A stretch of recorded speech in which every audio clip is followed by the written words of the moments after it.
Tonight on ABC 57 News at 6, an in-depth investigation into the Elkhart sewer wars. What we uncovered about the city charges and why not every community is considered equal. Home alone, police find a 3-month-old and a 4-year-old hungry and surrounded by filth. Today we tracked down the children's mother, what she had to say. Plus 500 local jobs on the move. The sale that could have a major impact on Wakarusa. And right now, a beautiful evening shaping up across the area. It looks like it should be just fine heading into the weekend, but a slight chance of showers and storms back in the forecast. So as you make your weekend plans, stick around. We'll have the very latest with Forecast Track just ahead. ABC 57 News at 6 starts now. Covering South Bend, Elkhart, and all of Michiana, this is ABC 57 News at 6. Tonight, ABC 57 is working for you, digging for the facts in the heated Elkhart sewer debate. What we found may really surprise you. It's a story that you will only see tonight on ABC 57 News. Good evening. I'm Brian Dorman. And I'm Kim Chappell. All new tonight at 6, Elkhart made an ordinance that requires those who live along Valley View Drive just outside city limits to pay city sewer rates plus a flat fee of $50 per month. But today we learned it's not the only neighborhood outside city limits using the city sewer. And the rates of those neighborhoods don't exactly match up. ABC 57's Jillian Mahan joins us live from Elkhart tonight. Jillian, what have you uncovered? Well, I've talked with Mayor Dick Moore several times this week, and he's repeatedly told me that the city does not offer city services at wholesale rates. He's told me that the Valley View Drive residents need to pay their fair share of the city services that they use. However, today I found that there are some neighborhoods that are getting some of those wholesale rates. 3 neighborhoods linked by one sewer system, and all residents are paying different fees. According to a board member for Simonton Lake, just north of the city of Elkhart, all 500 residents must pay a flat fee of $25.30 per month to pay off the $2 million bond used to connect Simonton Lake to the city of Elkhart. All residents who choose to connect to the city sewer must also pay an additional flat fee of $26.70 to pay for usage and maintenance. That's a total of $52 a month.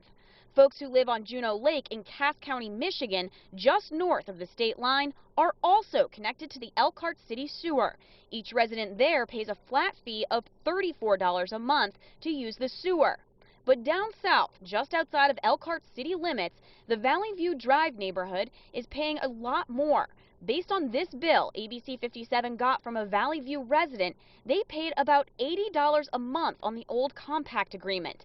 But now, because of new federal legislation, that's expected to increase city rates by about 25%. Their bills are expected to go up to about $100 or more a month. Today we did reach out to the city engineer. He told us that all questions regarding this issue must first be approved by the mayor's office and then directed to him if the mayor sees fit. So far we are still waiting to hear from the mayor's office in response to this new information. Reporting live from Elkhart, Jillian Mahan, ABC 57 News. Police found a 4-year-old boy and a 3-month-old girl alone and hungry last night inside a Goshen home, and they weren't the only kids living there. Today we learned CPS removed 4 kids because of unsafe living conditions. ABC 57's Judy Lykowski joins us live on 5th Street. And Judy, you talked with several people today, including the kid's mom. What did you find out for us? Well, Brian, the kids that were taken from the home behind me are said to be in good condition. The only thing last night, they had not eaten. Now, today I talked with the mother who lives here. She had a few people over. I heard a sweeper running as I was knocking on the door. They appeared to be cleaning, and she did open her front door, and she showed me what the house looked like from the doorway, and there were piles upon piles of clothes on the floor. Now, the police report says the children were removed due to unsafe living conditions, but the mother says the landlord is mostly to blame for the deplorable conditions. So we tracked down the landlord and we found several rental inspection complaints filed by the building department that show several things have gone uncorrected, like 2 broken windows and a toilet. The landlord does have 30 days from the April 30th last inspection date to correct these things. He claims that the unsafe living conditions are the tenant's fault. Now, I just talked with the kid's old babysitter. She stopped by here. She says this whole situation does not surprise her. I picked him up and took him to my house. I was feeding him. Baby had diaper rash and stuff, and That's all I basically know about them. You know, they were good people at first, and then I started realizing they were getting high. I got kids of my own. And then from there, I was waiting for them to take them to begin with from CPS. And again, the 4 children were removed from this house. Right now, it's unclear if anyone will face any charges. Reporting live in Goshen, Judy Lykowski, ABC 57 News. There's concern for hundreds of jobs in Wakarusa. Today, we learned Navistar sold its operations to a Florida-based company. ABC 57's Jasmine Norwood is live in Wakarusa tonight. Jasmine, what can you tell us? Well, Kim, you know, there are more than 500 people who work here at this Monaco RV, and the company tells me that once it's sold and it relocates to Decatur, Indiana, all of these employees will be affected. The company that's taking over is called Allied Specialty Vehicles, and they say that for now, business will remain as usual, but the actual move will not take place for a couple months. Many people here in Wakarusa are connected to this plant, and they know many people who have been cut from here before. Not that I'm aware of. I think it was just kind of snap of a finger like everybody else. Everybody's scrambling for jobs again. Now, I just talked with some people who work over at the Elkhart location, and they tell me that they were reassured today that their jobs are secure, but many of them fear that they will be next. Reporting live in Wakarusa, Jasmine Norwood, ABC 57 News. Chief, another beautiful evening. Yeah, really nice out there. Great day, too. You know, it's a great start to the day. Still could use those allergens to be put down a little bit, but maybe a little bit of rain, but not happening this evening. If you have any plans at all outside, leave those umbrellas at home. You're not going to need them. Looks like a very pretty area across the region right now as far as the conditions go. Look at this, the satellite picture. Just a few fair weather clouds across our extreme southern counties, but that is just about it. So clear skies, lots of sunshine, and we're going to keep those winds primarily light out of the northwest. And that right now, northwest winds at 8 miles per hour, keeping you nice and toasty there. 82 degrees in Buchanan, no problems there. 81 degrees, lots of sunshine also in Mishawaka. If you're heading down to the Riverwalk, things will be just great across the area. Down towards Knox and Culver right now, we're looking good. 78 degrees through 7 p.m. Dropping into the mid-70s at 8 p.m., so 76 degrees. Getting in towards sunset right around 9 o'clock, we'll keep dropping down to about 73 and then down to 71. So some low 70s by 10 p.m. Temperatures just dropping back down into the 50s once again tonight. So maybe a light jacket in the morning, but things look great during the afternoons over the next couple of days. But we do have a slight chance of rain back in the forecast. We'll time that out for your weekend with Forecast Track coming up in just a few minutes. Kim? A warning tonight from South Bend Police. Beware of aggressive salesmen. Police say 311 call centers have recently gotten complaints about door-to-door peddlers trying to intimidate residents. ABC 57's Megan Schiller talked with homeowners today who say these salespeople are so pushy they feel threatened in their own home. Megan. Police say these overly aggressive salesmen are targeting homes with a spiel. Upgrade your current security system and save money. But if you tell them you're not interested, they don't want to take no for an answer. Now, one of the areas these door-to-door salesmen have targeted is the Harder Heights area by Notre Dame campus. And Larry Johnson, he lives on Napoleon Boulevard there. His home already is armed with a security system, but that didn't stop the peddlers from knocking on his door.